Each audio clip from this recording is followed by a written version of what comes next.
What is up, everybody? My name is Aaron Knoll, and welcome back to the Movie Battleground. More specifically, welcome back to our third Battleground Blitz event. If you are somehow tuning in on the 60-something episode of a movie debate show and you're wondering what the hell is that, this is where tonight we have two matches going up back to each other, and you could not have picked a better night to tune in for the first time because we have two top matches going up back to back. We have the tournament finals. When we relaunched Movie Battleground back in August of last year, we began with 32 competitors and we broke it into two tournaments. Everyone played one game, whether they were 1-0 or 0-1, separated which bracket they went into, and they played through to make a finals. In the intermediary, we had dropouts, we had sub-ins, we had players get a second chance because of dropouts and a lack of sub-ins. It all kind of comes together. But we are here for the first of two tournament finals, the winner of which will go on to the first title match, and we couldn't have two top competitors to do it, one of whom is the only rookie to make it to the final of either tournament, the other of whom has been a long-standing player who's just never quite gotten to the top of the mountain, and after losing out in the first round on the 1-0 side, he got a second chance, and you can definitely say he's made the most of it. But why am I talking about them when we can talk to them? Let's get to it. Introducing first, with a record of 3 wins, 1 defeat, and 2 knockouts, he is a man who will probably ask me to change his nickname someday, but till then, he is the porcelain plate, Shaun Hunter. Shaun, Ayo. welcome I to the love that finals, nickname. sir. Welcome to the finals, sir. Who would have thought it, man? After that ringer of a first match we put you through, it was clearly the prep you needed to come in here and just dominate every match. 3 wins, 2 knockouts. Arguably, some have messaged me and said that first match should have been a knockout too. It's been an incredible run for you, man. How are you feeling coming into this? I'm feeling pretty good. I'm excited. I like all the questions. And I'm excited for my competitor. This is going to be a banger of a match. Absolutely. I would 100% agree. And now, as I said, it is no small feat that you are here because you are the only full-on rookie person who had never played a match before this to make it to one of the 4 final slots in Battleground.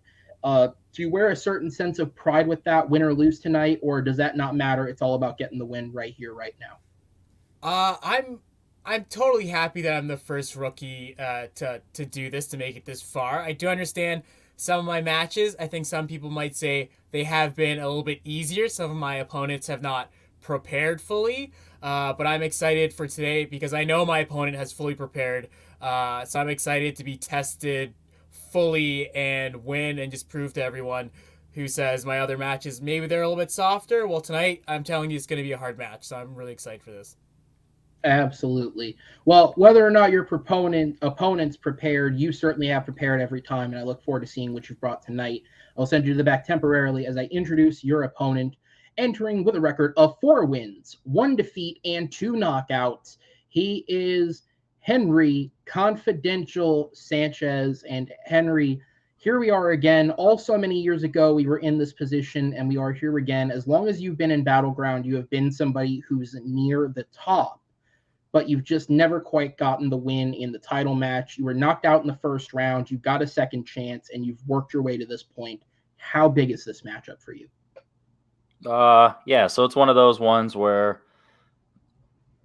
the road was not as planned, but as soon as I got that second chance, I've been on vengeance.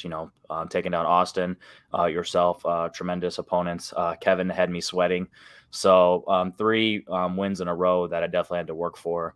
And my opponent, I studied him. I looked at him. I saw what his approach to things, the way he thinks about movies, and how I'm going to compare that to the way I do it. And I'm very intrigued to see how this is going to go. And as similar to what he said, I love these questions, and I'm excited to see the angles that he takes because I have mine, and see what happens. Absolutely. Well, sir, congratulations on making it this far. It's interesting that this is the matchup because in another life where your opinion is the only thing that matters, Shaun wins that first match and you guys play each other in the first round of a tournament, as you've publicly said. Yep. And now instead you are here in a final. So things work out the way they do for a reason. I'm going to go ahead Initially, and bring. hold on, before you initially it was supposed to be justice for Shaun. Now it's vengeance for myself because I am vengeance. No, I'm just kidding. The Batman just came out. We're dating this recording, and it's high on the mind. This uploads a week afterwards. It's okay. You're good. you're still in that range where you're all right. But guys, let's go ahead and get into this matchup. Movie Battleground, as you guys are aware, is a game that is a best of 5 rounds. It's a bit of a technicality tonight, but we'll get to that when we get to it. The first person to 3 points will win the match. Each round is worth 1 point. 3 points in a row is a victory by knockout. Now, normally, as it says there in the graphic, because I still haven't gotten the proper graphics. Again, that is not the fault of our great graphics person, Lillian Poss. That is just me not taking the time to write a very long, detailed email in order to get what we need properly done. So I'm sorry, guys. If at least I didn't lose the footage on this match, I fucking hope. But with that said, we'll deal with that last round if we need to come to it. But in terms of the 4 debates, nothing's changed there. These guys got 4 questions. They had time to prepare. They will have 60 seconds to open. That will be followed by 2 minutes to continue expanding their pitch. 4 minutes of open debate, followed by a 60-second closing argument. At that point, these guys will drop behind the scenes. I will bring in our judges, Chris Diaz, John Marr, and Will Cohen, and they will make the decision as to who got the point. With that said, though, gentlemen, do you have any questions for me, or are we ready to go? No, sir. I'm ready. My body is ready. I don't demand anything of your body, but good to know. Let's get into it, guys. And I mean, this has the opportunity, should this go as well as I think it will, to be an all-time classic. And so who better to start with than an all-time classic director? Classic Hollywood is not something that often comes up because there's not a lot of films in the modern sense about old Hollywood that I could turn to for questions, and not a lot of people request them. So here's an opportunity to do it. Ladies and gentlemen, the question is, what is the best film directed by Alfred Hitchcock? One of the all-time greats, certainly many, many options, all of them probably released before like 1965, because let's be honest, nobody knows what he did in his later career, but they're still great films nonetheless. Family Plot, his last one, 75, or 76, but it's neither here nor there. That's not an answer. That's a spoiler I'll give everybody. That was not an answer. But with that said, guys, we'll go ahead and get into it. So behind the scenes, Henry, because you do have the better record, you were deemed the favorite. You chose to go first on questions 2 and 4, which means, Shaun, you are going to go first on 1 and 3. So as I go ahead and bring in your timer, it will start ticking when you begin speaking. And what is the best film directed by Alfred Hitchcock? What goes into directing? It's overseeing the script, cinematography, the director photography, the sets, where you're going to shoot, the editing, and especially the performances. And I think this film that I've selected has aged better over time than any other Alfred Hitchcock film, and that is Vertigo. And if you look at the performances, especially Jimmy Stewart gives a performance you have never seen him at that point give before. Before Vertigo, he was starring in films like The Philadelphia Story, Harvey, Mr. Smith Goes to Washington, A Wonderful Life. He plays a very generous, humble man. But in Vertigo, his performance is way more scarier, rougher, and Alfred Hitchcock just gets a better performance out of Jimmy Stewart in Vertigo. And time. All right, Henry, over to you for your opening minute. So when you think of Alfred Hitchcock, you think of 2 things. Him being the director called the Master of Suspense, and the other thing is Psycho, the movie that I'm picking. The first 2 things that you think of are him as the Master of Suspense and Psycho, which is a film that holds up to time because it was ahead of its time at the time. And it's one of those where if you look at horror back in the day, it's one of those where you don't have the jump scares. It's all about the psychological, the build up, the story, the performances, the set pieces that are not as quote unquote grandiose as Vertigo, but it's one of those where it's so contained in what it's doing, which makes it more atmospherical, which in a sense makes it more scary. All the performances are top notch, but no better performance in any Hitchcock film ever, let alone potentially like a top tier, performance of all time in Anthony Perkins in Psycho. So not only is Psycho one of the best horror movies of all time, but is hands down the best Alfred Hitchcock movie. All right. Two iconic picks, although iconic also can mean quality. In this sense, it does. Shaun, back over to you. 2 minutes on the clock. You're right. Alfred Hitchcock is the master of suspense. And I don't think everyone automatically jumps to Psycho when thinking of Alfred Hitchcock. Vertigo is and was ahead of its time because it turned a leading man, as I said before, into a rougher, scarier person. Something that was not done back then in Hollywood. You talked about the sets being more atmospheric. They weren't as grandiose. Alfred Hitchcock, the film just looks like he had a lower budget and he deliberately made the film to appear more cheap. And because of that, it's just a bit more underwhelming. It's just a film that isn't as amazingly shot as Vertigo, which was mostly shot in San Francisco, which has amazing set pieces, especially when Jimmy Stewart's character is dealing with his vertigo. Just the way the camera is used, the angles, the whip zoom out is so iconic for Vertigo. And talking about suspense, Vertigo is such a mystery. You don't know what's happening, what's going to happen. There's so many twists and turns. And the movie, it doesn't end happily. You don't catch the killer in the end. You don't figure out who's killed who. It is not a happy ending for Jimmy Stewart, which was something that was not seen. My opponent also talked about it was ahead of its time. Was it really ahead of its time? A lot of audiences didn't really like it when it came out. They didn't like it for years after. They did eventually come around to it, but now, because of the age we live in, looking at some of the issues with Psycho, especially just a cross-dressing man, is kind of problematic now in these days and times. So I think it's not really as ahead of its time as my opponent thinks it to be. All right. Henry, back over to you. 2 minutes on the clock when you start speaking.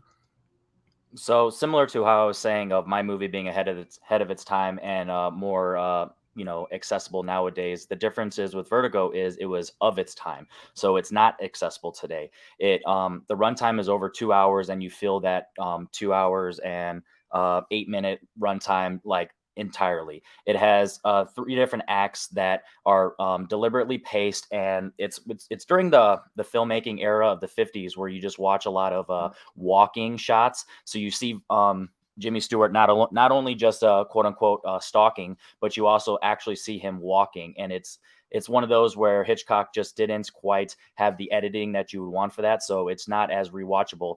And I actually love that you said that your effects in Vertigo hold up to the day. If you actually watch the scene where he falls down when he gets his quote unquote, or he watches when the police officer falls down and you actually watch him get his vertigo, that looks terrible. It's similar to Rear Window, that end scene when he's falling. It just doesn't hold up today. And that's the difference with Psycho. It's so contained. It's exactly what you want because it's suspenseful horror. It's a thrilling horror, but it's also a character piece. You have more characters in my movie that you recognize and that you remember at the end of your movie. Your movie is Jimmy Stewart and Kim Novak. That's it. And because of that, all the downtime that you have in the entire movie, it's not as engaging. My movie, it has different layers to this movie where not only do you have Janet Leigh, who is there on the poster, but you also have obviously Anthony Perkins. But even aside them, you have Vera Miles and John Gavin, who are just doing their own internal investigation because she wants to know what happened to her sister. So you have that emotional aspect, you have that family aspect, but you also have everything that's going on with Martin Balsam, the private investigator, who's looking for Marion as well. And so you have different layers of all these characters that are intriguing. But at the end of it, you have Anthony Perkins, who is the most understandable in terms of the dualities of the performance, because the best villains you ever have are the ones that you can see both sides, and he's a little boy, but he's also a haunted sick man. And time. All right, we're going to go ahead and go into the 4-minute open discussion. The timer will start when the first competitor speaks. Accessible? I don't know if a black and white film is extremely accessible to today's audiences that just don't like looking at films like that. You talked about the runtime being more than 2 hours. How many films? Lord of the Rings, almost all of them were over 2 hours. The new Batman film is over 2 hours. Yeah, but those movies are Endgame was action-packed. over 2 hours. Those are action-packed movies, so you can't compare that to that. And the thing with the black and white movies that are black and white nowadays, The Artist won Best Picture. Lighthouse that just came out, which is also a horror film, is in black and white, and it's present today, and it's a lot of people's favorite recent horror movies because of it doesn't matter about the quote-unquote black and white accessibility. It's about the filmmaking, and Psycho, you can have long films that aren't action-packed, that are engaging and exciting. Just look at Drive My Car, which is nominated for a Best Picture. It's a 3-hour Japanese film. So I think a film from the late 50s isn't as drawn out or as boring just because of its runtime. Yeah, but like I said, the performances in Vertigo, Jimmy Stewart and Kim Novak plays two separate characters in the film. Look at the emotion and just the range that she has to do. Same with Jimmy Stewart. And talking about the 3 acts in Vertigo, you don't know where the film is going. How his partner just dies, and then all of a sudden he's in love. He's on that case, and then she dies. It's like you don't know what's happening in each act. It's way more suspenseful than Psycho. No, absolutely not. And I like how you're comparing the two roles from Kim Novak when that's exactly what Anthony Perkins is, but better and more iconic. No one's speaking about Kim Novak in acting classes. They're talking about Anthony Perkins, which came out two years later, so relatively same time. So they have about the same time in terms of history, but Anthony Perkins is more iconic. And here's a perfect example. Literally, the remake of Psycho was a shot for shot. The Gus Van Sant one was a shot for shot one, and it's arguably one of the worst movies of all time. And guess what? That one's in color. And because it's what was missing from Alfred Hitchcock, the master of suspense, the ability, the iconic score. The score in Psycho. You can't compare the remake to Alfred Hitchcock's original, especially with Vince Vaughn starring in it. I'm trying to prove a point that the reason that if one of those things where you say it's so simple and yada yada yada, and even the performance is one of those where you need exactly what you got from this. Obviously, both of these films are amazing. They're both classics. Your movie, Vertigo, when you look at the best directed film, Vertigo is way better directed, especially looking at Alfred Hitchcock's skill set. I cannot agree with that, because when you think of the actual movie of Psycho and what they talk about in film class, the shower scene is arguably one of the top 5 most talked about scenes in film history. That's right. It's a film with a lot of gimmicks, like that shower scene. It's very gimmicky. It's very slow scenes to shocking melodrama. Are you describing your movie or my movie? Because I feel like I'm describing your film, because all people talk about Psycho is the shower scene, and then probably the scene at the end when his face turns to a skull. Well, I have a question for you. So you're able to mention a bunch of my scenes. So 2 things I want to ask. So you say my scene, the one iconic shower scene, but you also have the reveal of Norma Bates. You also have the score that I said. You also have just the fact that this was the first movie to kill its main protagonist at the time halfway through the film. Very gimmicky. But when you're mentioning all these things, these are the things that they're gimmicky nowadays because they've been done over and over again, and not to the level of Psycho. Critics thought it was gimmicky back in the day as well, especially if you read a lot of those reviews. And like I said, people are turning away from thinking Psycho is his best film, especially in the community with critics and online these days. I mean, I don't want to use. I'm glad we're saving this to the last moment. I'm glad to say this, but your movie has a 94% Rotten Tomatoes, and mine has a 96 on critics. I'm saying it just because you're literally trying to say that critics like it more. So mine has more accessible. Mine does everything more. It holds up today. Yours is boring, long. It doesn't hold up as strong as Vertigo. And time. All right, we're going to go ahead and go to the 1-minute closing. Shaun, you are up first. Time starts when you begin speaking for 1 minute.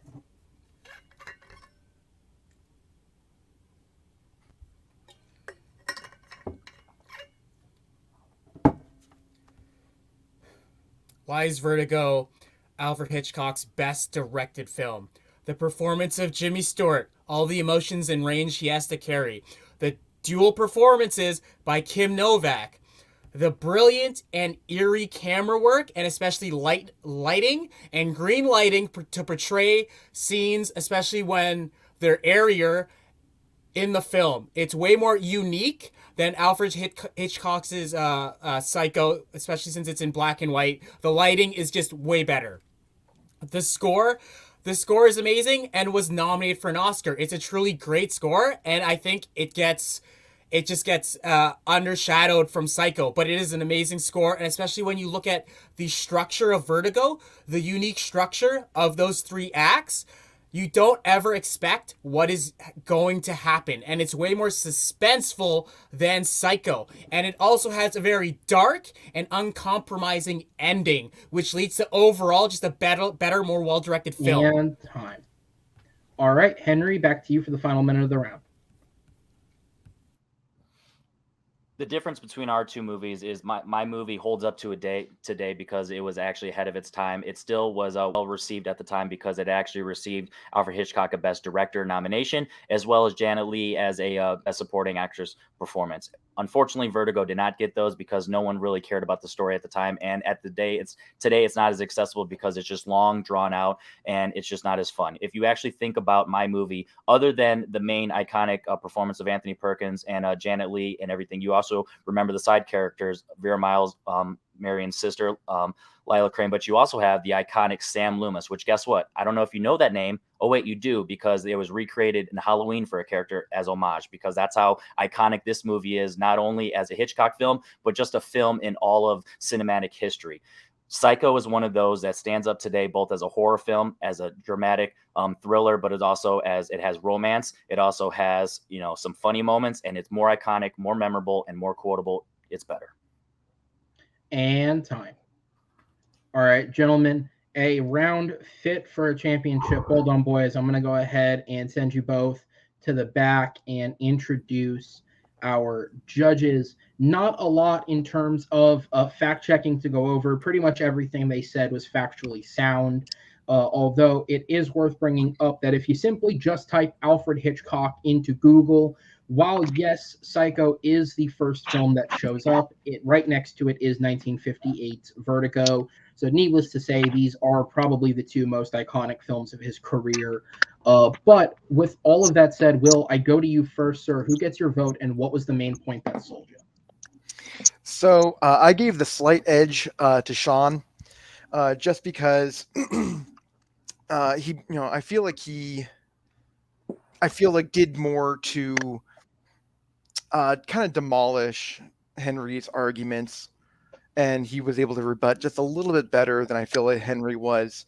Both of them put up a hell of a match, but I think Shaun just did a slightly better job. Okay. Diaz, I go down to you. Who gets your vote, and what was the main thing that sold you? Yeah, I can give a slight edge to Henry. Just every time Shaun tried to demolish more than just the sheriff scene and to everything which what Hitchcock did, that kind of won me over the end last. So he was able to counter pretty well. All right, which means, John, I do go down to you for the tie-breaking vote. Who gets your vote, and what was the main thing that sold you? I got to say at the top, it was a great debate. Both guys did an excellent job. I think the one thing that sells me is I'm going to go with Henry only because Henry took the entirety of cinema history and really painted what Psycho's role is throughout the entire, influence on film. Whereas, while Vertigo is a good film, Shaun really didn't do much to counter that part of Henry's argument. Like, why is Vertigo such a lasting masterpiece? While we have a lot of reasons why Psycho is lasting until today. All right. Well done, guys. Thank you for that. I'll go ahead and send you guys to the back and bring back in the competitors as we go ahead and move on to question number 2. And we move from classic masterpieces into, honestly, in my own opinion, I would call both of these, for the terminology of the modern day and what is big, more modern masterpieces. That's the full word. But we're not going to be talking about them in a good light, because we are talking about the franchise that is at the forefront of everyone's head, whether it be its future reboot or what on earth will be dragged back up to the surface come May. The question is, what is the most overrated entry in the X-Men franchise? And I did define, just in case it wouldn't be clear to anyone, both the main series, you have X-Men in the title, films, and its series of spin-offs are acceptable in the entirety of said franchise. Which one is the most overrated? Because while there is a lot that you could shit on, there's also a lot that were really well reviewed. And for that, I'm going to turn it over to Henry, who is up first, sir. Your timer will begin ticking when you start speaking. All right, so I want to get this off the bat immediately, because obviously when you're going into a debate, you know that you have a certain mindset going into these films. So when I picked my choice, initially I picked it because I thought it would just be a good choice. But when I actually went to watch it and analyze this film, I'm going to say that not only is my movie overrated, it's borderline bad.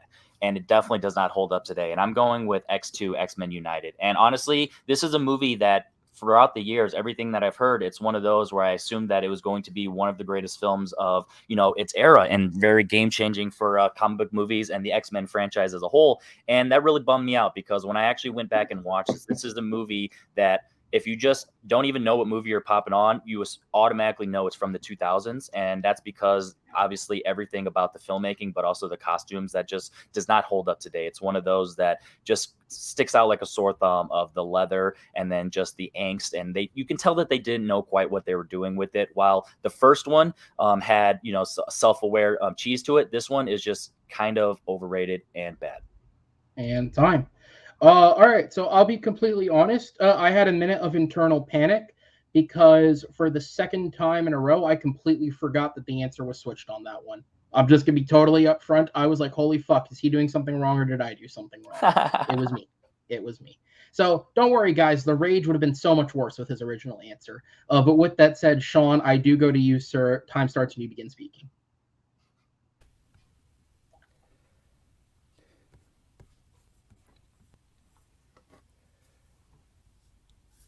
The film I picked for most overrated X-Men film, it's clearly Days of Future Past, okay?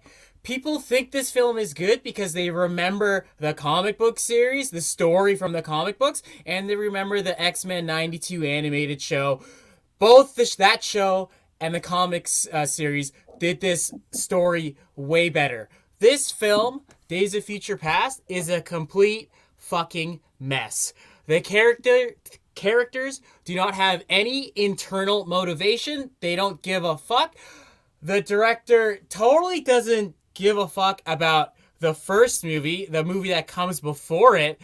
He's just kind of doing whatever he wants to do with these characters. They don't even resemble their past characters. There's so many continuity issues within this film, but people hype it up just because it's pretty much a Wolverine film, and it's just so overhyped. And time. All right. Over to Henry for 2 minutes. Time starts when you begin speaking.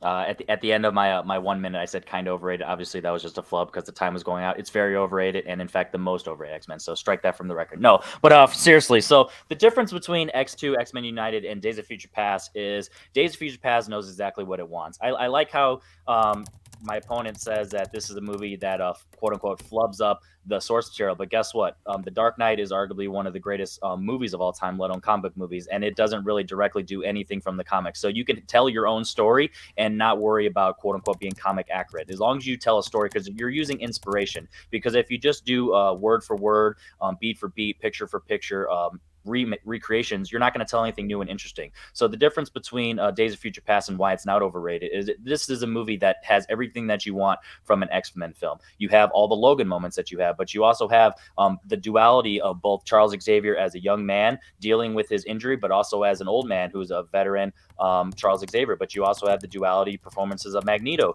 who at the time in his prior past as Michael Fassbender, he's dealing with his trauma and dealing with the concept of what we are as mutants and how we are being treated as mutants by the human race and Homo sapiens. And you're understanding where he can go with Magneto as Ian McKellen's performance in the quote unquote present day. So showcasing the range, it showcases that honestly, how can you describe which one's the best performance of Magneto? Because they're both fantastic and they're both shown in this. And the difference between X2, X-Men United, and Days of Future Past is you're definitely going to have all those standout scenes from Days of Future Past that are memorable and stand out. You have two scenes in your movie, the Nightcrawler scene and the quote-unquote Logan Berserker scene, that are done better, both by their characters, but also by, other characters similarly.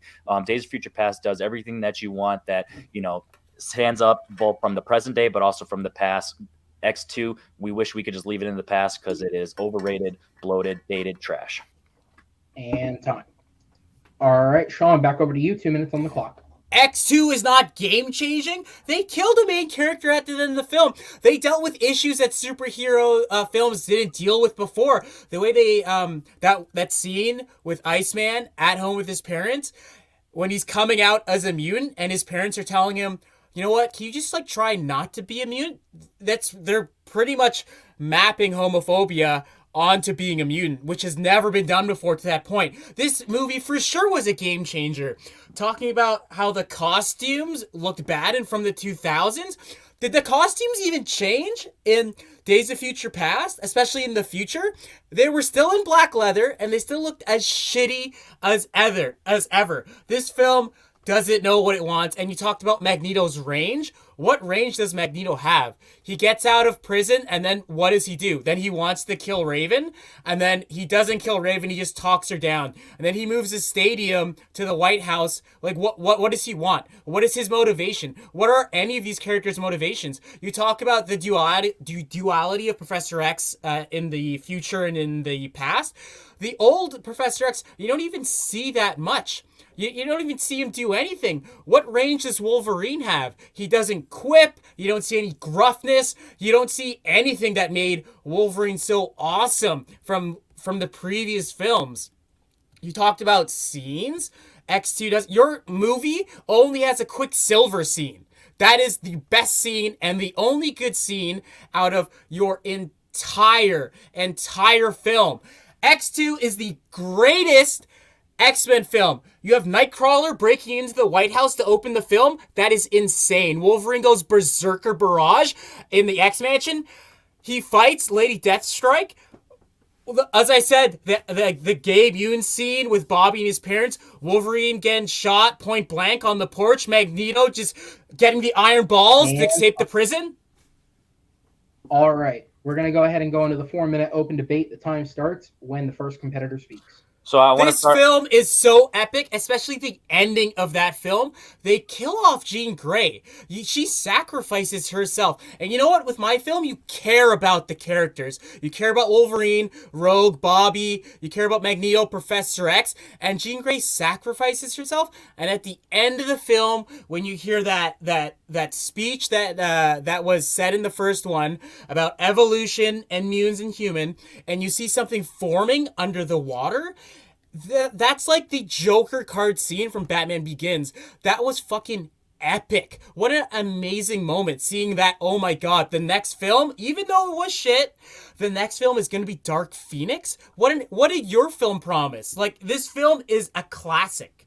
So the difference is, I'm going to start off with the Nightcrawler scene. The Nightcrawler scene, it's not as iconic as everyone says because there's really no stakes to it because Nightcrawler's not even trying to be a bad guy. As soon as he gets captured, he just joins the good side. Whereas he's trying to kill the president in the Oval Office. There are stakes because humans don't like mutants. They want to kill mutants, right? Yeah, no, that is not the case.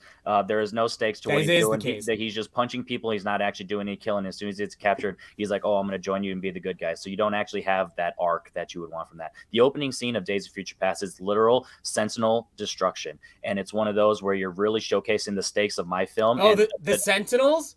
The really cheap looking, not scary at all Sentinels. We all remember the epic Sentinels from the comics and from the 92 animated series, how they were like 60 feet tall and actually scary. Instead, they're chasing mutants around in the future, and it looks like maybe they borrowed a set from Alfred Hitchcock movie because it looks so under budget and just not even lighted properly. It's so dim and just looks like it's in a warehouse. That is not the case.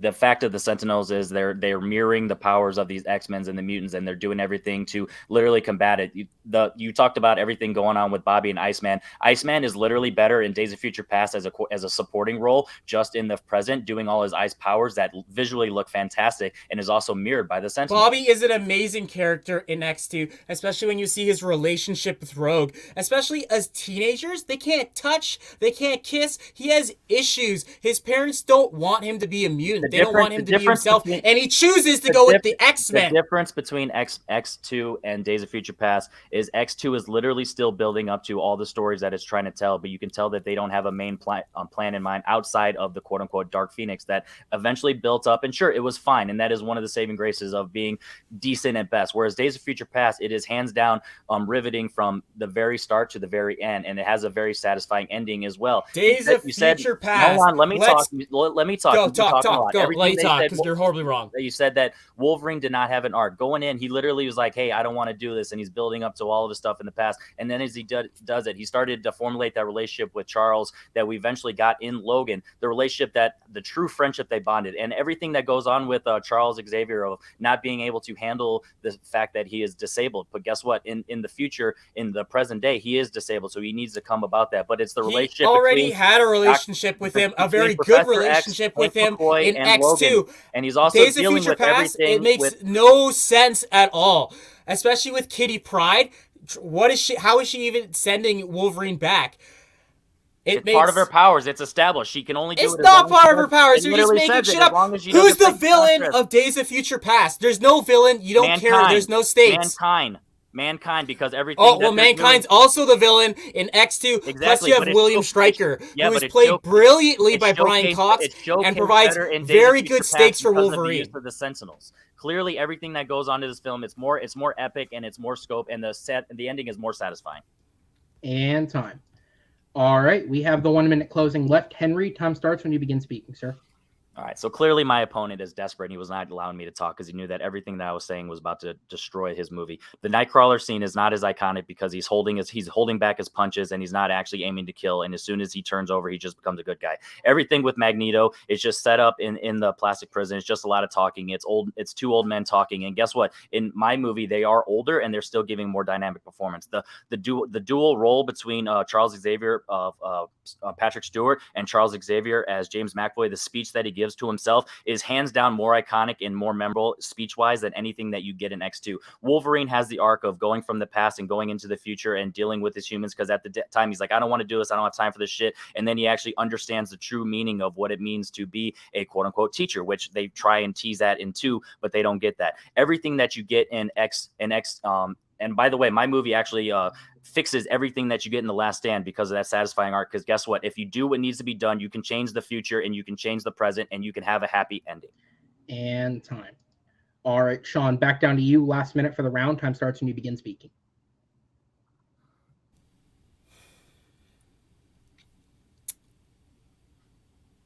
X2 is one of the best films. It has a great villain, a Stryker with an epic story. He created Wolverine, and he hates mutants, and he's using his son, who's a mutant, to kill all the mutants.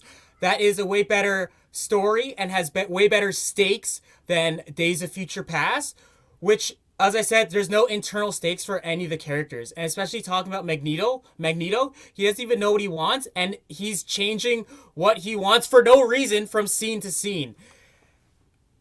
Especially talking about old men just talking, that's what people love about Charles and Magneto. Them talking in the prison, playing chess, and then watching Magneto being a total boss, pulling the iron out of the security guard to break out. It's way more satisfying than watching Quicksilver come and rescue a pathetic Magneto that couldn't get out. Days of Future Past is just so overrated. The costume sucks. Trask, Bolivar Trask, the character just sucks. His character isn't anything at all, especially not a villain. All right, guys, I'm going to go ahead and send both of you to the back and bring in our judges. And once again, everything that wasn't opinion was pretty much sound, so I don't have a lot to fact check.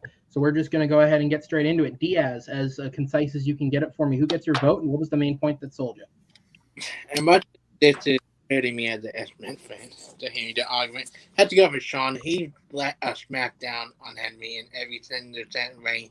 That tearing apart the Future Past and defending X2. Yeah, Henry almost came close to the end with the closing argument, but a little bit too late. And I think Shaun touched the open debate and really went slap on Henry and everything way. All right, so the first vote goes to Shaun. John, I'll go down to you. Who does your vote go to, and what was the main point that sold you? I got to say, the passion of a wronged X-Men fan coming across is just way too much to go over Shaun by a mile. Just the true hurt he had over Days of Future Past not being done correctly. I mean, that kind of bleeding, can't be stopped. All right. Well, gentlemen, thank you so much. With that, the second point will go to Shaun. I'll go ahead and send you guys to the back and bring back in our competitors as we move into question number 3, which is going to be an interesting question for more than one reason. not only is it a different type of question than what we've had so far, but it is also something new that we're doing with the show. It is a viewer submitted question. This is a thing, if you guys are a part of the Facebook page, I posted it up a couple of weeks ago that we are going to begin taking questions, whether you are just a viewer or a player or a judge. If there is a question that you want to see debated on the show, you can submit it for potential debate. If you do, I'm putting it on the bottom there. If you do want to get your question on a future Movie Battleground match, email me at officialaaronkanoll@gmail.com. Please make sure your name is included on the email so that if you are a competitor, you do not get your own question. If a name is not on the email that I can clearly define who sent it, I will not accept the questions, unfortunately. So make sure your name is on it. But any questions that you guys would like to see debated, please send them to that email again, officialaaronkanoll@gmail.com, and you will have a chance of seeing your question on a Movie Battleground match. With that said, though, this viewer submitted question is different than what one we've had in this match so far. Last year, around the same time we actually started the league, there was a surprise blockbuster that came out and did far better at the box office than I think anybody could have ever perceived a film doing. At least, especially in the comeback from COVID. And so because of that, it was announced that a sequel would be made, but we don't know anything about it. So the question that was submitted to us by Malcolm Lay is, pitch what a sequel to the movie Free Guy would look like. Now, all I needed from the competitors was a very general statement as to what the plot of their sequel would be. That was just for me to verify that the general story was not the same. However, I'm not going to be displaying any kind of answer or definition. This is completely on the gentleman and what they bring to the table.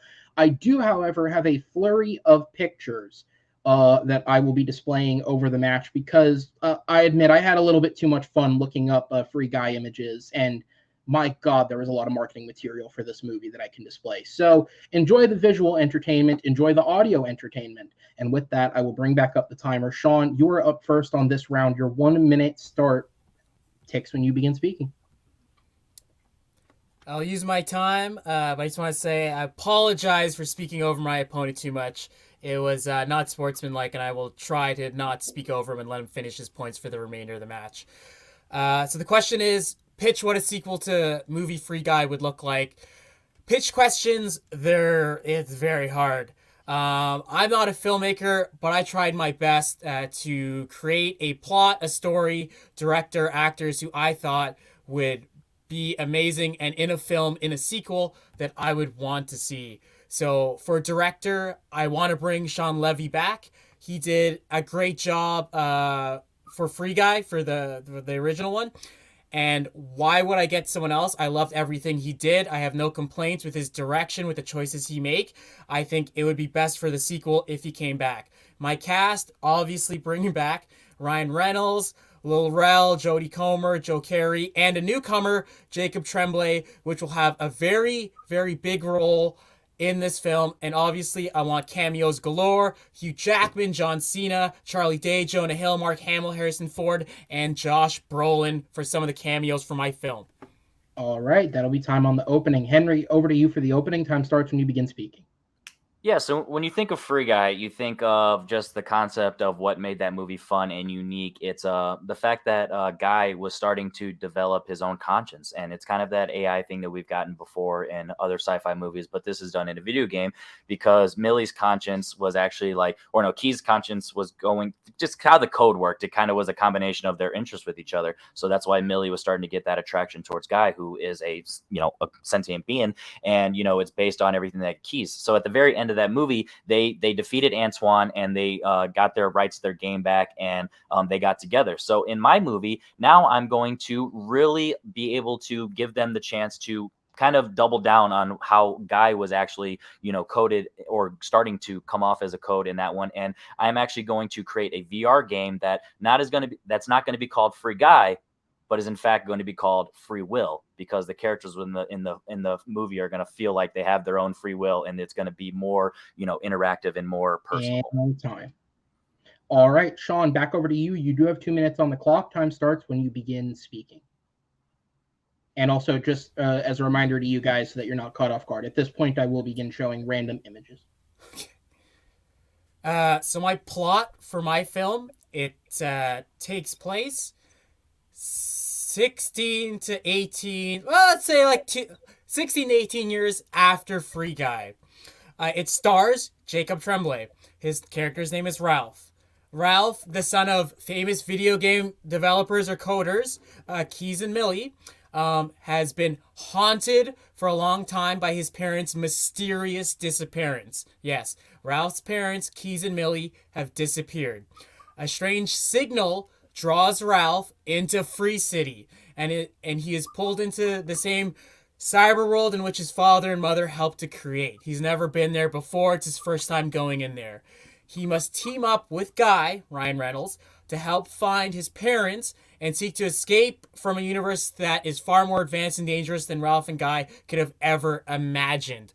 So, Ralph, played by Jacob Tremblay, 16, his parents are gone. He needs help finding them. He goes into Free City. Obviously, his pictures are hilarious. He goes into Free City, tells Ryan Reynolds what is up, what is happening. They team together, and they realize that some mysterious stuff has been happening in Free City, that it is not all what it has been before. Some nefarious things are happening, some villains are popping up, and so Guy and Ralph slowly get clues that maybe Free City's connected to his parents' disappearance. And so throughout the film, they're unlocking those clues, searching for them. And when they do find a big clue in the main villain of this and why his parents have been taken, Ralph must take Guy into the real world. To help him get his parents back and fight the villain, who's played by Josh Brolin. All right, that will be time on the 2 minutes. And if you thought that Mario poster was great, that was the first one I came across. There's way more parodies than you could think of. They'll be coming later in the slideshow. Henry, back over to you, sir. You have 2 minutes on the clock when you speak. All right, so in my movie Free Will, I'm also obviously going to be bringing back Shawn Levy because there's no reason not to, because he did a fantastic job. So everything that we got in the original is based on kind of like a computer game. But guess what? Computer games are kind of outdated. Sure, they have a cult following, and people like them. But if you're trying to appeal to the masses, you definitely want to get more with the now, and that's virtual reality. So what I'm pitching is, in this movie, the movie is going to come off similar to like Sims and stuff like that, but definitely in a VR aspect. So everything that was interesting and kind of what we got at the end, Guy was gave the joke of, hey, you could put your arms down. And it's one of those things where it's kind of creating, they're going to code, a million keys are going to code so that these characters definitely have more interactive personalities, more options, so that they definitely aren't just the guys getting beat up, getting their banks robbed. But, obviously some characters within the game might actually want to still be part of the bank robbery. So there's going to be different worlds, and it's going to be similar to like Inside Out with Riley's Islands, because there's going to be different modes and worlds that you can visit, neighborhoods, quote unquote towns, however you want to phrase it, to where you can really have that game to be the universe that you want it to be as a player, but also the characters within the game that's going to have all these personalities. They're definitely going to have their own options to where they want to be. And my love interest in this movie is actually going to be Mark Wahlberg. How we seeing that nowadays he's trying to get out there with these big blockbuster movies like Uncharted. So Mark Wahlberg is actually going to be Will, and Guy and Will are going to create a bond and a friendship that is a little bit more than what he has with Buddy, because there's going to be a romantic undertone. And Mark Wahlberg and Ryan Reynolds' chemistry is going to be off the charts. They're going to have a lot of fun. They're going to be exploring this world, and it's really going to start to describe the concept of consciousness and the way you're going to have the players interact in the game, as well as how you're going to have Guy and Will interact with each other. It's going to be beautiful, romantic, but so much fun and so epic for the players and the characters. And time. All right, we're going to go ahead and go into the open discussion. The timer will start when the first person speaks. I guess listening to your pitch, it doesn't seem like there's a lot of fun, and it doesn't seem like there's any stakes if these characters are just in this world. With my film, bringing Guy into the real world and having Jacob or Ralph's parents disappear, there's actually stakes, internal stakes for Ralph's character. What is and the Guy motivation of your villain? Like, why does he kidnap? Because I feel like that's just a generic plot line that you're throwing out there, which sure, that creates quote unquote stakes, but what is the motivation? Why is it actually relevant to these characters? The motivation for my villain is taking the original coders of the universe, because he wants to unleash more villains, and when I say villains, more Disney IP cameo kind of villains into the real world. Because he think so of like what you're pitching Tron, is are you pitching Ready Player One? Or are you pitching Space Jam 2? Two movies that were critically and audiently panned for the overuse of other characters instead of unique original IP, which is what I'm pitching. Is that what you're saying to me? Because I feel like that's exactly what you're kind of getting lazy with your writing and with your kind of hopeful that these already pre-established IP is going to what's carry your movie. Sure, you have quote unquote stakes, but it is actually not real. It is just surface level generic bullshit we've seen before. The internal stakes, because a kid is trying to look for his parents, and Guy cares about his parents because they created the world he lives in. Second of all, talking about original IP, Free Guy is an original IP, and the original Free Guy had other IP and cameos from Marvel and Disney and Star Wars. They weren't the inspiration behind the entire plot. They were just there in the background. They didn't overdo it. With your movie, you literally said that your villain is doing this so he can bring in these Disney IP characters into the real world to take over the real world. So there's one of two options. Either one, that's not plausible, and because this movie is based in code and the game, and so everything that you have in the game is based on what you can type. Bringing in the real world, there's no actual logical sense of how that would actually be possible. At least with mine, you're using virtual reality, so you are not in the real world with these characters, but you feel as if you are. It is impactful. Hey, they did it in Tron Legacy. They brought a character from that cyber world into the real world. Movie. They could do it with this one. You're breaking the rules of what is already established. Also, your film seems like a psychological thriller. It's a kid's film. It's for kids. It has different layers. You have a romance island, or a neighborhood. You have you can have video games. You can have a sports island. You can have the actual crime stuff. So there's different layers to what you're doing. That doesn't seem exciting. A sports island, a romance island, in a kid's film. It's really putting the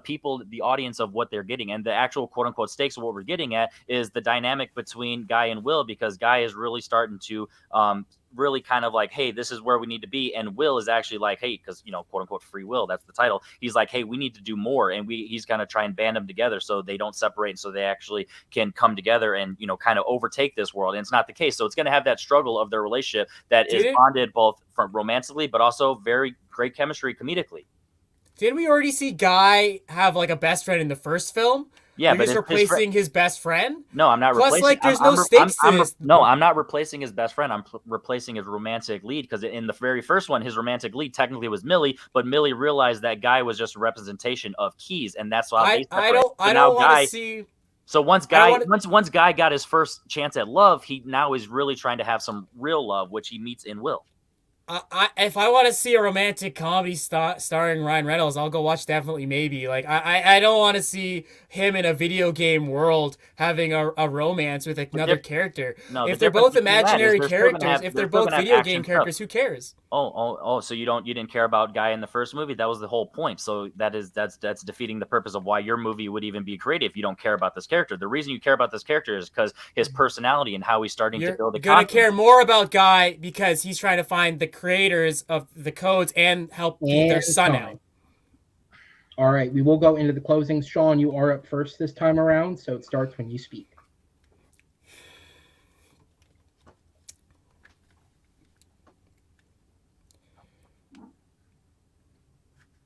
It's a kid's film.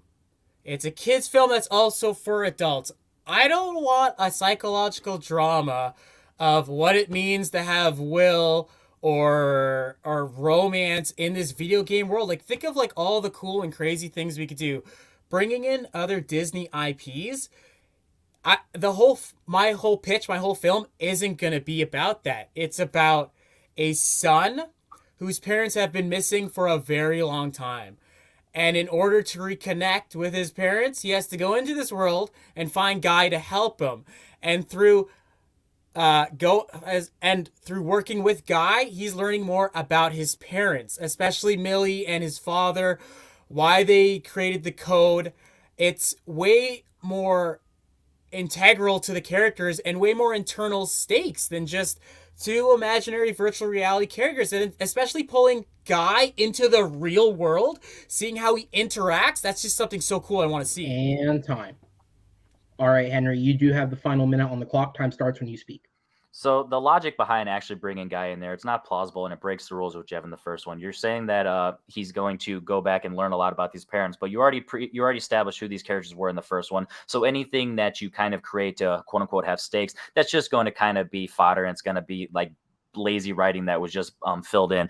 And then everything with my movie, like I said, it gives you the option to have the action and the comedy. You said the psychological thriller. I never said that. So you definitely assume that it's not going to be a psychological thriller. It's going to be a fun action movie and a romance like it is in the first one, and everything. So the difference between my movie is you're going to grow into these actual worlds, neighborhoods, islands. You're going to be interactive and have fun, but the stakes are going to be within the specific neighborhoods. All I'm hearing from your movie is essentially Ready Player One, Space Jam 2: A New Legacy, and also the psychological part. That sounds a lot like Serenity, that Anne Hathaway, Matthew McConaughey movie that was arguably one of the worst movies of all time, let alone just the last 10 years. So everything that you're pitching not only does not feel original, but it also feels lazy and very, very cheap.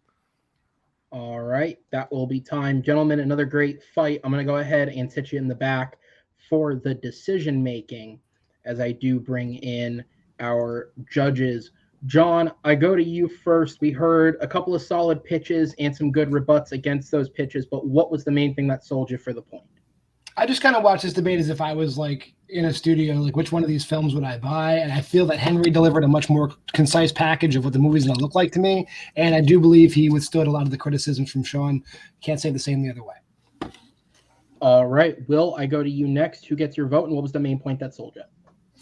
I went with Henry on this one. I feel like Henry was able to combat a lot of Shaun's points, but even more so, Shaun left a lot of points on the table that would have completely decimated Henry's argument. And unfortunately, because of that, it goes to Henry. All right. Well, gentlemen, thank you so much. I'm going to go ahead and sit you in the back once again to bring the competitors back on screen as we move on to round number 4. And what we heard there was some honestly very solid pitches to what is a very solid film. Let's talk about some crap. The question is, what is the worst film from Hollywood's unaging god, Paul Rudd, specifically released in the decade of the 2000s? The man does not age. He literally looked the same age in 2000, 2009, and 2022, but that doesn't mean his films didn't age badly one day after they were released into the theaters. So with that said, we're going to go ahead and talk about some bad films. Henry, you are up first on this question. As I bring the timer up, it will start ticking when you begin speaking. All right, so similar to kind of what I was talking about the X-Men argument earlier, I actually went into this not with a debater's mindset, but just an unbiased mindset, because I was curious on what my true opinions were going to be. And unfortunately, I hate my movie. I hated it the first time I watched it over the summer, so it was my first instinct to pick it. I went and rewatched, and I was actually nervous that I was going to not hate it as much as I did the first time. Maybe I wasn't in the right mindset. No, my movie is terrible. My movie is Wet Hot American Summer. And the only, argument I can assume that my opponent's going to have on me of why, this movie is going to be good is because they made a TV show afterward. But guess what? When you have main stars and main actors who at the time of the TV show are well established in their career, of course you're going to make a TV show about it and have, the quote unquote coming back. But at the time, they just weren't there yet. Everything that you're going for in the early 2000s for this is just gross out humor. Everyone just wants to have sex. They disrespect women. All they do is have some creepy stuff. There's actually a couple murders in this film that are directly caused by my character in Paul Rudd, where I can't necessarily say the same about my opponent's film. So Wet Hot American Summer, easily his worst of the 2000s. All right, that's time. Shaun, down to you. Time starts when you begin speaking. Talking about disrespecting women, my film is Year One, starring Jack Black and Michael Cena. In the film, Jack Black suggests to Michael Cena that he hits a woman over the head to knock her out, to bring her back to Michael Cena's place so that he could have his way with her. Year One is extremely problematic. It's further disappointment because it's directed by Harold Ramis. It doesn't know what its tone is. It takes place in Year One, but everyone's speaking how they would in the year 2000. They're using the same terminology, the same kind of slang. Jack Black and Michael Cera look like they don't even want to be there. Like my opponent said, Netflix brought the show back. Wet Hot American Summer was brought back twice. People love it. He has a very biased opinion. He does not like that film. A lot of people do like that film, and a lot of people like the shows. No one likes Year One. No one talks about it. And time. All right, Wet Hot American Summer versus Year One. Two films I can't comment on because, quite honestly, I haven't seen them. Henry, I do go back up to you because you do have to comment on both these films. Time starts when you begin speaking. Yeah, so the difference with the Year One, I want to start off by saying he wasn't suggesting that he hits her over the head and knock her out to take her over. It's kind of like an act of like, hey, kind of the whole bully scene in the playground. It's like, get her attention. And he literally mentions that like you hit her a little harder. It's like you didn't hit her hard enough not to knock her out. So I want to start that off. That's just false news. So the rest of the stuff, the chemistry between Jack Black and Michael Cera is fantastic. There's actually a bunch of love arcs throughout the entire thing of where they're growing and developing. You say that they speak English, and that's fine. Guess what? We're having movies here. If you're gonna have you're gonna spend your disbelief. I'm the one thing that I'm willing to spend my disbelief is the fact that they speak English and in not a quote unquote caveman sense that, you know, who knows? You weren't there. You can't prove that they didn't speak English like that. So that's a liberty that they took.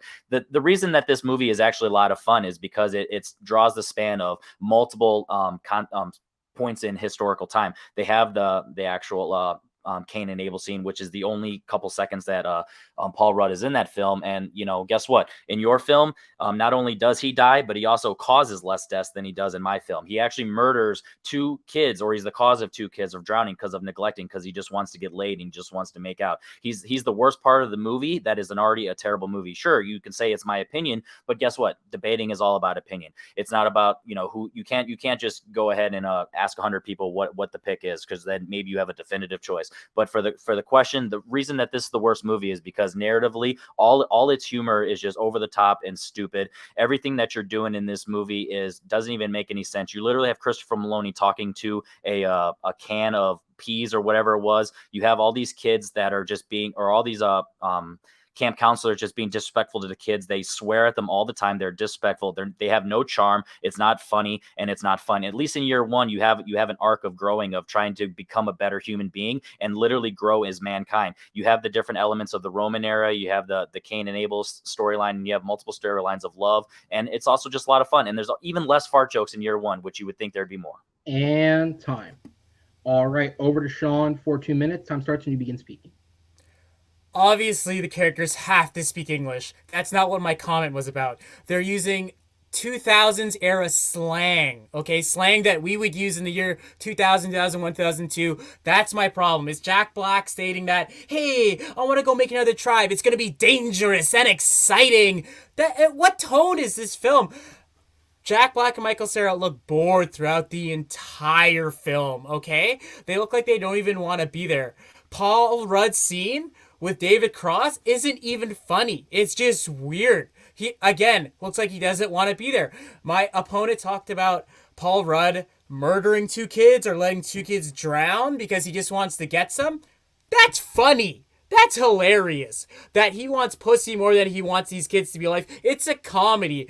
Wet Hot American Summer is like American Pie. It's an early 2000s comedy that's all horned up and freaking hilarious, and it has so many all-stars in its cast. Janine Garofalo, Paul Rudd, Christopher Maloney is hilarious, Molly Shannon, Amy Poehler, very young Elizabeth Banks. Everyone is top-notch, especially David Hyde Pierce, he's in a role that I've never seen him play before. It's very different from him playing Niles on Frasier. It's a very funny film. It is a cult classic. Okay? It is like the Freaks and Geeks. It was underappreciated when it came out, but now looking back at it, it's fucking hilarious. And it has all these stars and amazing people in it. That's why it's so fondly remembered now, and that's why they made 2 TV shows on Netflix about it, because it's so successful. Year One, it's not funny. It doesn't work. It's supposed to be for kids, but the humor is very crass and it just objectifies women, especially with that scene when he tells her to hit her over the head. The movie's for kids. Wet Hot American Summer is not for kids. And time. All right, we're going to go into the 4-minute open discussion. The timer will start when the first competitor speaks. So I want to start off by saying you use that one scene, and sure, maybe that one scene out of my entire movie is dated of the objectified women. That's your perspective, but I'll go with it. But even then, you're only using that one scene. I have multiple scenes in my movie where a character, a man as woman, is just using a woman just for sex, and it's just gross. The difference between American Pie, at least in that movie, they know that they're gross. In this movie, they're playing it so seriously. So it's actually the writers thinking that they're smarter than they are, and it's these actors who, unfortunately, in their careers, didn't have the say to be like, "Yo, this is definitely disrespectful." They're playing it for jokes. Not upheld up. They're playing it for jokes. Not a single character and actor in there is playing it seriously. Know. You mentioned David Hyde Pierce's character as Henry, by the way, terrible name. But that character, the first time he meets the main the camp counselor, the boss, he literally yells at her, and all of a sudden they have a romance. It's literally forced. It's not funny. It's overly stupid, and it's just for the woman. He literally yells at her. It's very funny, and it's hilarious. Fell in love with him. If you look at year one, what budget do they have? It looks cheaper than Psycho. All of the costumes, all of the sets, everything in it is so cheap.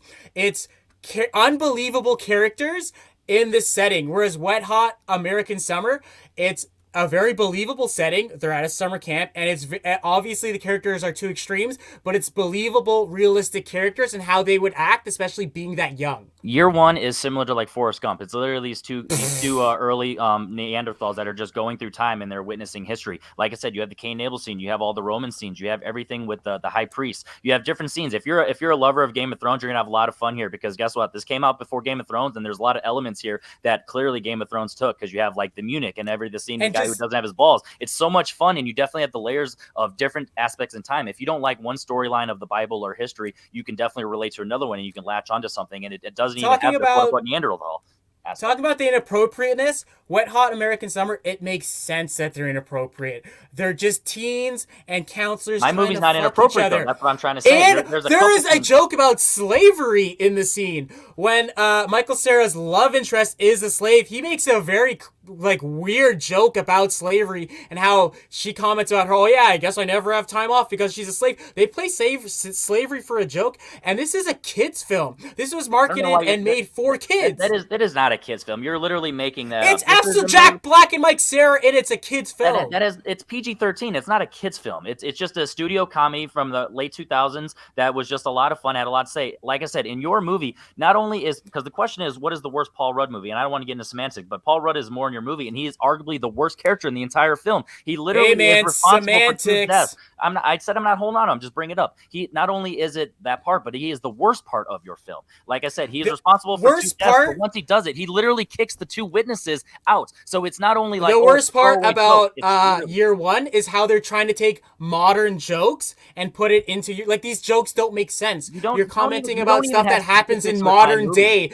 The jokes aren't funny in year one. That's why no one talks about it. No one remembers it. The 90s Romeo and Juliet for using Shakespeare language in a modern film. That's it was a chance. It's a choice that they made, and you got to go with it. And it didn't work. It's a choice that they made, and it didn't work. Whereas Wet Hot American Summer, Paul Rudd that's the reason has a good performance in Wet Hot American Summer. Paul Rudd is hilarious. He has a terrible performance. He doesn't have a single. No, you just don't like the character. There's a difference between not liking the character and the performance. Clearly, you don't like films like this. I don't laugh a single time. Like what is a lot of people laugh. I laughed, especially with Amy Poehler and Molly Shannon's character. No, that is not true. Especially Christopher Maloney is literally yelling at the funny character.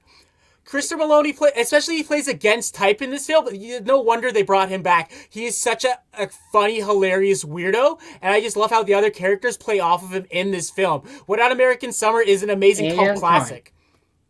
All right, Henry, you are up first for the closings. 1 minute on the clock, sir. Time starts when you begin speaking. Okay, clearly that there's hardly any actual specifics that my opponent is giving against my movie. Like I said, this movie is similar to like Forrest Gump, where it's literally just these two characters going through time in the histories, and they're witnessing all this, and they're kind of getting into the middle of all it. Obviously it's going to have commentary on slavery and the different sexual concepts and all that stuff because of just the times. You have to cover that. That's part of what the day and age is. The reason the difference between that and Wet Hot American Summer is Wet Hot American Summer in the time of its filmmaking is quote unquote the present day. It's not being satirical, it's being serious. These are characters that just want to have sex and have love. Like I said, Paul Rudd is the worst part of the movie, and the question is, worst Paul Rudd movie? So the fact that not only is this the worst movie, but he's also the worst part of it makes that even worse. His character is terrible. He murders 2 kids and he gets rid of the 2 witnesses, but he also has no jokes the entire film. Nothing that he says is funny. Oh, you taste like burgers. That's not a funny joke. That's just something that's thrown away, and it just doesn't make any sense for this film. It actually, I'm surprised Paul Rudd's career hasn't been worse since. And time. All right, Shaun, back over to you. Time starts when you begin speaking. Like I said, hitting a woman over the head, encouraging a character to bring her back home after he does so, the comments about slavery, David Cross's character beating Paul Rudd to death with some kind of rock, it's just not funny. It's a 3-minute long scene that's not funny at all. Michael Cera and Jack Black getting stoned by a child and then just making jokes about it. How is that funny? It's not funny at all. Michael Cera just playing Michael Cera throughout the whole film. His character, his behavior doesn't belong in this film. Same with Jack Black. They don't have chemistry in this film. It just doesn't make sense. Wet Hot American Summer, like I said, it's a cult classic. It's hilarious. It's like American Pie, the type of humor. But if you don't like that type of humor, obviously you're not going to like the film. Paul Rudd's scene with Elizabeth Banks on the dock when kids are just doing whatever they want is hilarious because it shows that this character just wants sex, doesn't care about anything else. All right, guys, another excellent round of debate. I'm going to go ahead and sit you guys in the back as I bring in my judges. Just a couple of quick fact checks. H. John Benjamin is the actor who appears in Wet Hot American Summer. He voices a can of mixed vegetables, which does include peas. It also includes corn and carrots. This is a role he reprised in both television series, and if the dull voice sounds familiar, he is more famous nowadays for playing Sterling Archer on the show Archer. With that said, the other thing that I looked up was there was a comment made about Psycho looking more expensive than Year One. So I actually decided to do the math, inflation and all. Year One cost $60 million to make, which seems inflated, but sure. Psycho cost around $800,000 in the year 1960. So if I inflate from the year 1960 to 2009, Psycho cost just under $6 million in 2009 to produce, which means Year One cost literally 10 times what it took to make Psycho. Just want to put into perspective what Hollywood does with its money.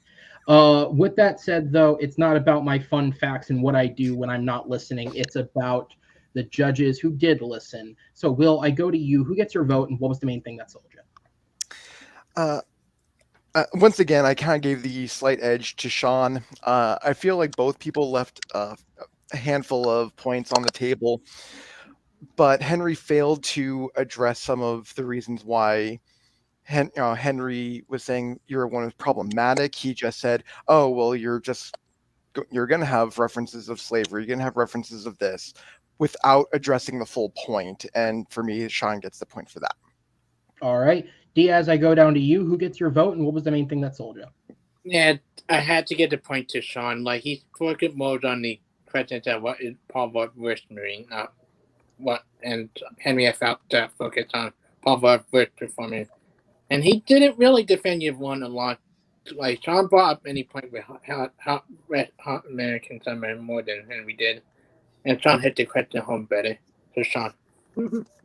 All right. Well, judges, thank you so much. I am going to go ahead and send you guys to the back because this wouldn't be a top tier match without some extra time rounds. All right, guys, we are going to go ahead and get into the sudden death for this match, but because it is a number one contenders match, technically, for anyone who remembers the rules that were posted to the competitors way back in the day. It's a number one contenders match. The rules are switched up a little bit. We are not doing the blind round tonight. Instead, we are doing the speed round. Now, I don't have a fancy little graphic with me, but I do have a way I can explain it. So with that said, I will do so now in this moment. That was horribly transitioned. Can you tell it's my first time? The speed round is, if you're an older Battleground fan, it is exactly what you remember it to be. It is 3 rounds of discussion, all of which are much, much faster than the original show, than the main debate rounds. Each competitor is going to have 1 minute to open their round. That will be followed by 90 seconds to continue the expand on it, rebut, whatever you would like to do. And then they will have 30 seconds to close out, at which point, I apologize, guys, I zoned out for a second, at which point we will go to the judges to make the decision. So the way that the blind round works, or the blind round, excuse me, the speed round, again, can you tell it's my first time? The way that the speed round works is, back in the day, the speed round questions were not given to the competitors. We've changed it up how it works because the blind round is a thing that exists now. We don't want this to be quite the same level of, it's a different type of difficult, but not that type of difficult. So the way that this works is the speed round is a best 2 out of 3. Consider each win a 0.5, so they still have to get to 3 points. 2 wins will do it. The first 2 questions were given to the competitors ahead of time, so they not only had time to prep their answers, but they know what they are going to be debating. The third question, if we need to go to it, will be a completely off-the-cuff debate. So it'll be, the question will be presented to them, they will select an answer, and then at that point, winner take all, I guess, is kind of how it goes there, if we make it to that point. The judges will give their results at the end of each round, obviously, as I can go ahead and bring the timer in for you guys because I do have to go to the other one. But rather than giving full explanations as to why they picked a certain competitor to win, they will come on screen, I will say which judge is voting, and they will simply give me a name, and we will move on. This is the speed round, so we're going to run through this as quickly as possible to get ourselves a winner. With that said, Henry, Shaun, you guys have both performed excellently tonight. Do you have any questions for me, or are we ready to begin? Go. So it's 30, 90, 30 for the times? 60, 90, 30. Oh, 60, 90, 30. Cool. Yes. All right, so if we are good to go, we will go ahead and get into it. The first question of the speed round is, what is the best performance in a film directed by Guy Ritchie? With that said, I will go ahead. The order will continue as it did in the match for the first 2 questions. So, Shaun, you are up first on this question, and the timer will start when you begin speaking. What is the best performance in a film directed by Guy Ritchie? Obviously, without a doubt, it's Robert Downey Jr. as Sherlock Holmes, especially from Sherlock that came out in 2009. For one thing, when you look at the performance, it's not just about his acting, it's about his physical acting. Just how good of shape he was for this film. I don't think Robert Downey Jr. did like an action film before this. Yes, he did do Iron Man in 2008, the year before this, but you don't see Tony Stark kicking ass. You see Iron Man kicking ass. If you look at just what Robert Downey Jr., how fit he got for this role, all of his action scenes, look at his English accent, how good that was, especially when you compare his accent to Mark Strong and Jude Law. He plays such a good physical and emotional version of Sherlock. He plays him so intellectually. You could really see the wheels turning in Robert Downey Jr.'s head. It's a very nuanced performance. And time. Henry, back over to you, sir. The timer will start when you begin speaking. So the difference between my selection and my opponent's selection is my answer is actually one of the first ones you think of when you think of performances in a Guy Ritchie movie, and that is Brad Pitt in Snatch. My Brad Pitt was actually in better shape in Snatch than Robert Downey Jr. was in Sherlock Holmes, but also it came out first. And it's one of those where it's like all the fighting scenes that you had in the scene that you're praising Robert Downey Jr. for, he actually got almost beat for beat and shot for shot, similarly as Brad Pitt in Snatch. And that whole character is about the physicality and the ability to throw the punches. But not only that, he's able to be hilarious with his pikey accent, and the entire time is like, what the hell is he saying? Because he did a fantastic job. Everyone always says that accent is very accurate, and it's exactly what you get from that. But it's also one of those accents where it's like, even if it's not 100% accurate, which it is, but even if it's not, it's one of those characters where they're kind of bullshitting the entire time. But you also have emotion for Mickey's character because of the whole scene when he gets the caravan blown up with his mother inside. So not only does he have the action, he's got the comedy, he's also got the emotion, and that is why not only is it the best performance in a Guy Ritchie movie, it's also one of the best of Brad Pitt, who's an Oscar winner in his entire career. All right. Shaun, down to you. A minute and a half, 90 seconds, however you'd like to say it on the clock when you speak. They're both in amazing shape in both of those films. I don't expect the judges to Google pictures of them. A pikey accent is way more easy and believable to do, especially since no one really knows what a pikey accent is. Everyone knows what an English accent is, and Robert Downey Jr. knocks it out of the park. I knew you'd bring up the caravan scene of his mother dying. That's the only range that he has in that whole film. He has no screen time. He's just the same throughout. That's the only scene where he breaks a tear. If you look at Robert Downey Jr. and the range he has throughout the film, being so intellectual, being hilarious, being scary, especially when he's beating up people, looking at his chemistry with Jude Law, that performance is so layered. It's almost like Robert Downey Jr. is playing Sherlock as a gay character. Just how he's flirting with Jude Law, just how lovely they are. I like him more when he's talking to Jude Law than Rachel McAdams. His performance is just so good. I even think it's better than his Tony Stark's performance. The only reason why you would say Tony Stark is better because he had more films, because Marvel is going to keep making movies. Again, Brad Pitt did not have any range in that film. He was the same thing. People thought it was funny because of the accent, not because of his performance. There's other actors in that film that I thought outshined Brad Pitt, like Jason Statham, Vinnie Jones, Benicio del Toro, and Stephen Graham, who plays Tommy, which has a bigger range of sadness and fun than yeah. All right, Henry, time on the clock for you when you start speaking.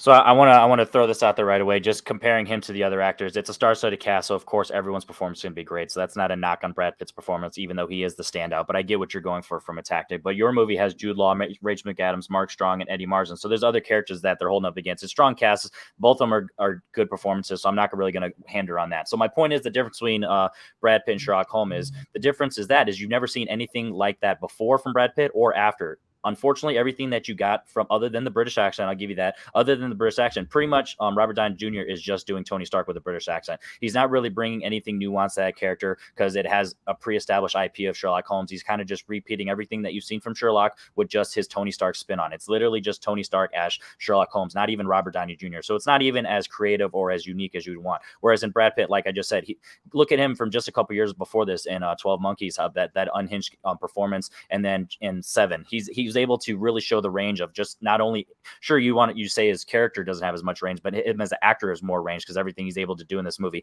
And you say he doesn't have any range in the film, though. His performance in this film, like I said, it has the comedy, all the jokes. If you actually read the subtitles of what he's saying, the actual lines that they're saying are hilarious. The times when he's fucking when he sells the caravan, and then afterwards, when the wheels come off, and he's like, "Give us this caravan back." He's like, "Well, what do I want a caravan with no wheels for?" That's a hilarious joke, and that's him being able to pitch that, and you're able to hear that clearly. But you also have the action, like I said, he also has the emotional side with his mom. So there's definitely 3 layers to this. Your layer from Sherlock Holmes is literally just Robert and Tom. All right. We are going to go to the closing 30 seconds. Shaun, you're up first. Time starts when you speak. I don't know how you could say Brad Pitt has range in Snatch when he's been and had better performances in Assassination of Jesse James, 12 Monkeys, Moneyball, Inglourious Bastards, Once Upon a Time in Hollywood. And we already saw Brad Pitt do the fight thing. We saw him in Fight Club. He did the exact same performance, except this time he has an accent. He is not playing Tony Stark, but with a British accent. Tony Stark is not as flamboyant and flirty with male characters. He's way more nuanced and a totally different character. All right, Henry, last 30 seconds on to you. Time starts when you speak. You pretty much won that argument for me by naming all those other roles that Brad Pitt did, because none of them are anything like each other, let alone specifically in Snatch. It's fantastic. He has the range within the character. The difference between him and Robert Downey Jr. is the fact when you think of Snatch, it's probably one of the first things you think of is like, oh yeah, Brad Pitt in Snatch, and he's a supporting character. In your movie, when you think of Robert Downey Jr., you're like, oh yeah, I forgot he was in Sherlock, because all you think of him is Tony Stark and Iron Man, because in that actual movie, that's all he's doing with a British accent. It's not memorable, and obviously we don't want to see any more of it because it's just meh, been there, done that. And time. All right. Thank you, guys. We're going to go ahead and leave the competitors on screen because this will be very quick, but we are going to bring in the judges, and we're going to run it left to right there. So Diaz, I go to you first. Who is the competitor that gets your vote? Henry. All right, and John. Henry. All right. Thank you, gentlemen. I'm going to go ahead and send you guys out as we will move into the second speed round question and the second one that was prepared. Gentlemen, you guys ready? Yep. All right. The question is, what movie that featured Sigourney Weaver should get a sequel that never has?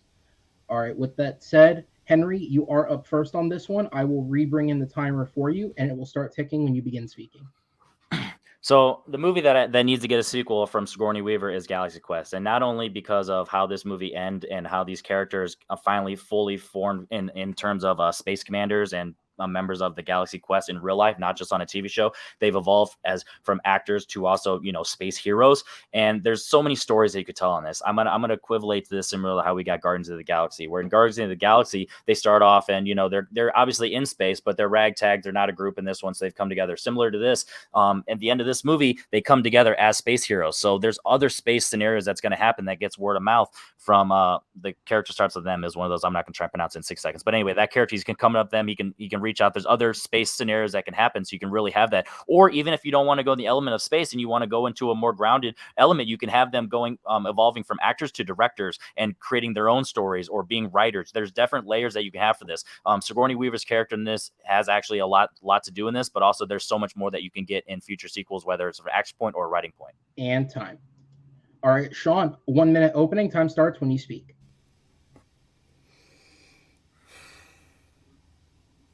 It sounded like you just pitched 50 million movies that I don't want to see. Comedy sequels never do well. Anchorman 2, Zoolander 2, Dumb and Dumber, Hangover 2, 3, Ghostbusters 2, Horrible Bosses 2, Evan Almighty, Rush Hour 3, Men in Black 2. No one wants a sequel to Galaxy Quest. It is good because it's in a time capsule. It came out at a time when Star Trek had already peaked and was on the decline. Voyager was off the air. Enterprise was just starting up. People were down to shit and mock and spin off of Star Trek. Star Trek is back, okay? And we don't want to see Galaxy Quest, this sequel. We have Discovery, Lower Decks, we have Picard and Strange New Worlds coming out. We have this landscape for Star Trek. And if we want something like Galaxy Quest, we have the Orville. We have the Orville on TV right now that's in its like 3rd, 4th, 5th season, who's doing Galaxy Quest way better than Galaxy Quest ever did. And time. All right. For the sake of the argument, just because it was never introduced, I am going to introduce Shaun's film. That's fine that he didn't, but for the sake of the debate to continue, Shaun's pick was WALL-E. All right. By the way, and it should state within the rules, it's absolutely fine considering they only have 3 periods that he didn't do that. I just wanted to make sure that everybody knew the pick. Henry, back up to you, 1.5 minutes. I love how you name all these comedy sequels that quote unquote didn't make it, but guess what? All the ones that actually are similar in thematics, like my movie, Back to the Future and Guardians of the Galaxy, 2 science fiction comedy movies that did get sequels and did do amazing. So that's exactly what I'm pitching. But also, you said it's at the tail end of the Star Trek. The question is, what should get a sequel that never got a sequel? It doesn't say it had to happen today. It could have been any time in the career of Sigourney Weaver. So it could have been just a couple years later and it should have gotten, or it could even be today. There's different elements of different moments in time where this movie could actually get it. The difference between WALL-E is, guess what? At the end of your movie, it's you get the plan and it's get the happy ending. Guess what? The end of the sequel of that movie is just civilization. That's just life. That there's no stakes in that. In my movie, like I said, you can literally have numerous space Galaxy Quest moments that you can have. You can create a new story within space, new aliens, new worlds that you can build. And guess what? If it's getting a sequel, it means it's getting a budget. So that means the effects are going to be amazing. And guess what? The effects in Galaxy Quest were amazing. That movie holds up visually to this date, and I won't accept any slander you say it's not, because that means you're desperate and you're lying. The difference is with WALL-E is it told its story. It was a compact story, and you want to diss mine. Other than Toy Story, look at all the sequels within the Pixar franchise. No one cares. So you want to diss mine of the sequel thing. There you go. Galaxy Quest is going to have multiple layers of what you could do. Like I said, you could literally go from the action standpoint, the action comedy of what we got in the first one, and you can do it similar to Guardians of the Galaxy and Back to the Future, or you can do it from a more real perspective from a writing director. And time. All right, Shaun, back over to you. 90 seconds.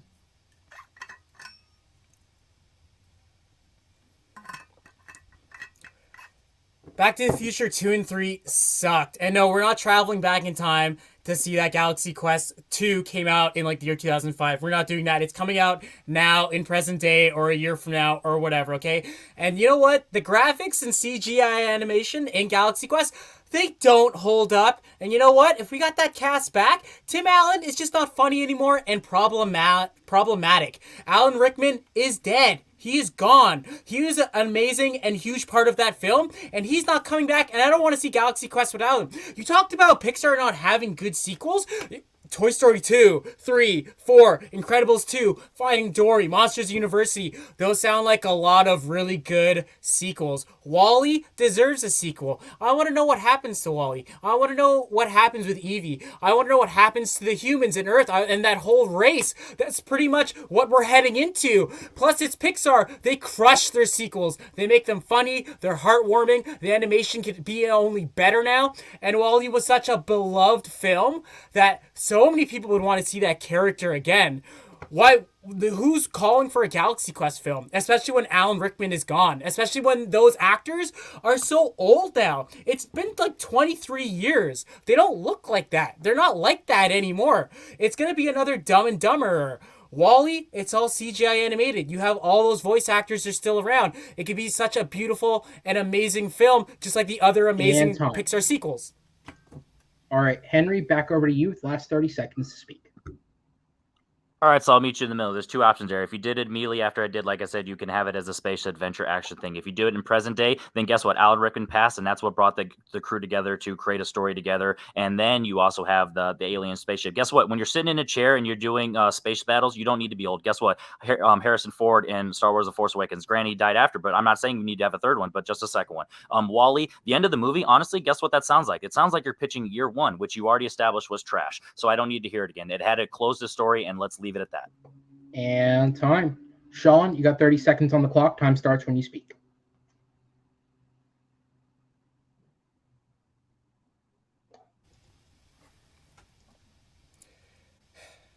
Old action stars, people singing in chairs. None of those actors could do it. They're not Patrick Stewart. Harrison Ford did not look cool doing old man stuff in Indiana Jones 4. My film is not like Year One. It's a sci-fi film. There's sci-fi in it. WALL-E's a robot. What are you talking about? Looking at both worlds and which one I would want a sequel to, but hands down, it's WALL-E. Exploring Earth or even into outer space. What's the next adventure for WALL-E? Where is he going? What's he going to explore? Especially with his love. Galaxy Quest, it's over. It's done with. All right, guys. Well done once again. I am going to bring the judges in this time. And once again, I will give you a second to make your final decisions. But as I call on you, give me the competitor you have chosen. John. Henry. And Will. Shaun. That means we go to Chris. Henry. And your winner by a final score of 3-2, Henry Confidential Sanchez pulls it out at the last minute there at the end. Henry, an incredible performance, sir. You seem very reflective right now, so I do want to get into your head a little bit. How are you feeling after this match? Yeah, so I knew going in with two of the questions, I was passionate about my answers, but it's always an uphill battle trying to go against the grain with a more popular pick or a cult pick in your answers. So it's all hard there. Shaun did a fantastic job. You know, he made it this far for a reason. Anyone who says anything about his opponents leading up to this, guess what? You still have to beat the shit out of them, and that's what he did.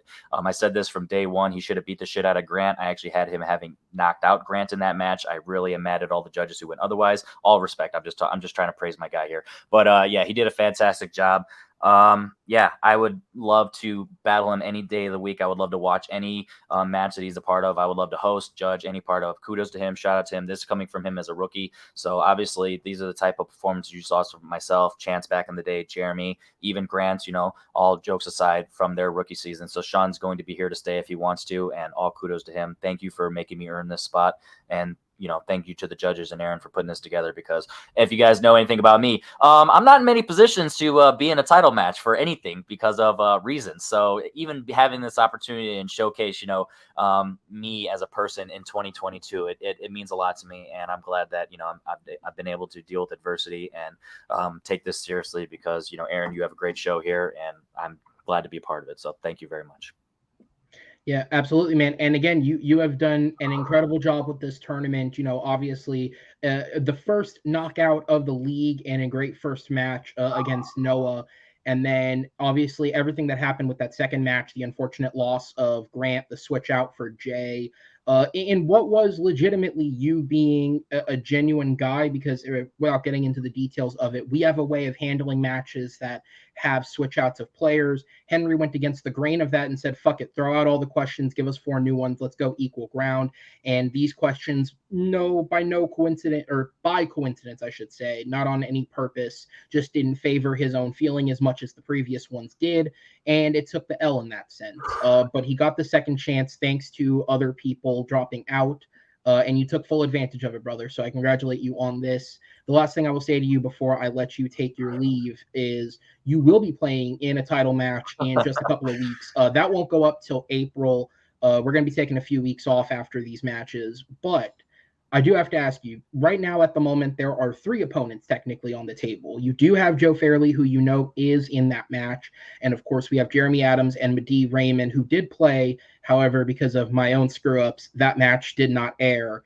So I've chosen to keep it secret. Stick around, guys. It will be revealed in just a few minutes when that match goes live as to who is playing. But of the 3 options in front of you as potential opponents, who would you love to see in that final? Well, so it's one of those scenarios where all 3 are great options. Obviously, Medee being one of my closest friends of the community, one of my longest tenured friends, that would be just epic. Movie Battleground, Henry versus Medee in the championship. Like, what kind of universe would that be? No one would have bet on that. That's definitely against the odds. And then obviously Joe being the actual quote unquote champion, actually facing him in a real title match and actually having him, work his way to earn that, first defense, or however you phrase, what I mean? That would be epic and be the most respectful for him if he earned that. And obviously I want to say this on record, any time that I would have the opportunity to play Jeremy Paul Adams, he used to be one of my closest friends back in the day. So the opportunity to be on screen with him again would be an honor. So any of those 3 options would be fantastic. And I know that they would bring it and they would make me work harder than I've ever worked hard before in my life, Battleground. So any of the 3 for different reasons. So Joe is the champ, Medee is my buddy, and Jeremy is one of my old best friends. So any of them, I would definitely, bring them on. All right. Well, sir, thank you so much. I do appreciate everything that you've done in this tournament. You did some great work. Take that breather, relax for a minute. I'm going to go ahead and send you to the back and bring in your... Great job, Shaun, by the way, I just wanted to end on that. Great job. Absolutely.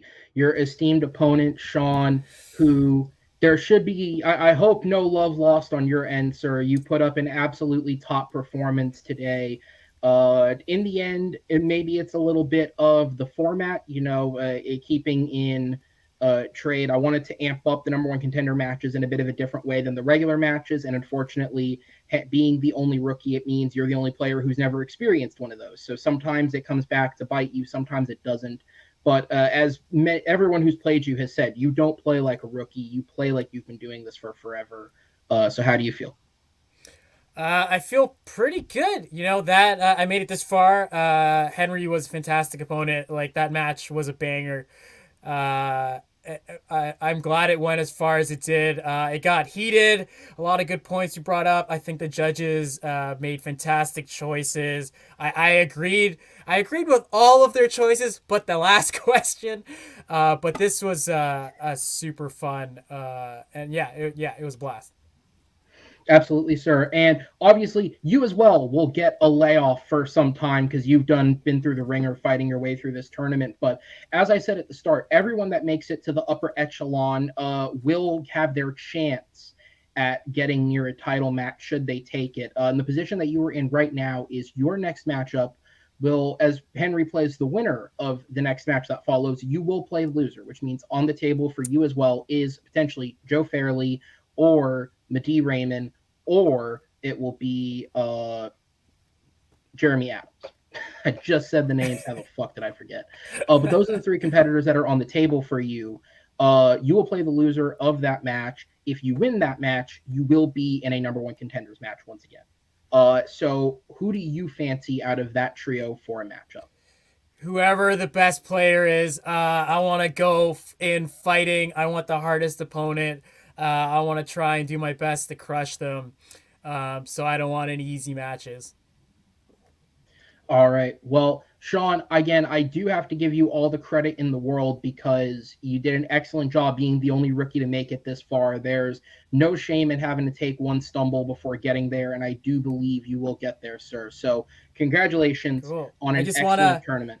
I want to thank you, Aaron, for putting all the work into this. I want to thank the judges for taking the time to, judge the match and listen to our everything we had to say, as logical or illogical as it sounded. And just thanks to Henry for giving me such a banger of a match, and for him being such a delight in the chat before the match. His excitement made me more excited for this match, and I'm just glad it was this much fun. Absolutely. Well, Shaun, we will see you in, again, you'll get a bit of a layoff as well, but we'll see you sooner than later, sir. How could we let you go that long without playing? And thank you for your time in the tournament. An excellent standout competitor. And guys, that is it for the first half of this matchup. Again, stick around because within at least 15 minutes after this video ends, because quite frankly, at the moment of recording, I don't know exactly what time it'll end. But within 15 minutes at the end of this video, come back. A new video will be playing live. It'll be the second half of the Battleground Blitz event, and it will be that main event matchup of the honorary champ, Joe Fairley, who is looking to make it back to the title at the end of the tournament, the title that he won, technically gave up, and went back to play for. He's made it to the final step to reach that title match once again, and he will be taking on either Jeremy Adams or Mehdi or Raymond. Tune into the match itself to actually find out who he plays, and now we know who the winner of that matchup will play. I want to say thank you to my three judges, Will, Chris, and John. They did an excellent job here tonight, especially handling the rules with the speed round. So thank you, gentlemen, for being here for this. I want to say congratulations to Shaun on an excellent tournament, and I look forward to having him back again for that play-in match. And congratulations to Henry for making it to the end of the tournament. He absolutely took the most of this second chance that was given to him, and I do look forward to seeing him in our first new title match of the relaunch Battleground against the winner of the next match. But that's enough vamping. Please be sure to like the video, comment, subscribe, interact with the channel, check out the slew of other Battleground videos that we already have recorded for you guys, and stick around for the future. On behalf of my fellow producers at Movie Battleground, my name is Aaron Knoll, and we will see you next time on the Battleground. Take care, everybody.